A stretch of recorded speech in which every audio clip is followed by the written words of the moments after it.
જેણે જેણે ડોંગરેજી બાપાની કથા કરી સાંભળી આજ પણ એ ગ્રસ્ત આશ્રમમાં રહીને પણ સાદું જીવન જીવે છે.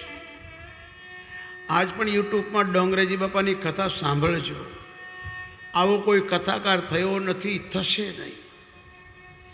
એમની કથા રડવા માટે, સમજવા માટે, સુધરવા માટે એકવાર એની કથા સાંભળે એટલે જીવન પરિવર્તન થઈ જાય.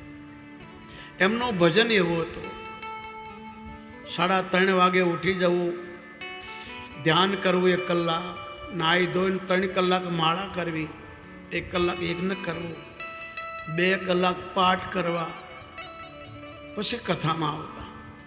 એમનું ભજન હતું એટલે એની વાણીનો પ્રભાવ એવો હતો. 5-5 લાખ માણસો બેસતા એ જમાનામાંથી 40 વર્ષ પહેલાં, અને 5-5, 10-10 કરોડ રૂપિયા એ જમાનામાં ભેગા થતા. અને બાપા કહેતા હતા દીકરીઓના લગ્નમાં આપો, ગૌશાળામાં આપો, અન્નક્ષેત્ર ચલાવો. એ પથ્થરમાં ન માનતા. એમણે ક્યાંય મંદિર ન બનાવ્યું, કોઈ આશ્રમ ન બનાવ્યો. એમની ધર્મપત્નીનો અગ્નિ સંસ્કાર હતો, એની પાસે પૈસા નહોતા. એની સાથે કરોડો રૂપિયા આપનારા કરોડોપતિ રહેતા હતા. નિરમાવાળા શેઠ 24 કલાક એની પાછળ ફરતા. નિરમા કંપની, વિમલ કંપની, ડીઆઈજ કંપની, બધા શેઠીઓ એની સાથે રહેતા. જ્યારે તર્પણ કરવાનો સમય આવ્યો, વિધિ કરવાનો સમય આવ્યો તો રૂપિયો નહોતો. બાપાએ પોતાના ધર્મપત્નીનું મંગળસૂત્ર આપ્યું, કીધું જાઓ વેચી આવો અને વિધિ કરો. બધા રડી પડ્યા.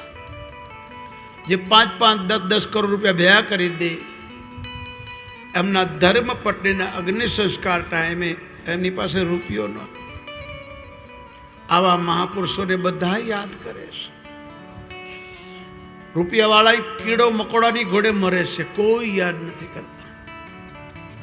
આવા મહાપુરુષોને યાદ કરીએ તો ગંગામાં સ્નાન કરવાનું મન મળે.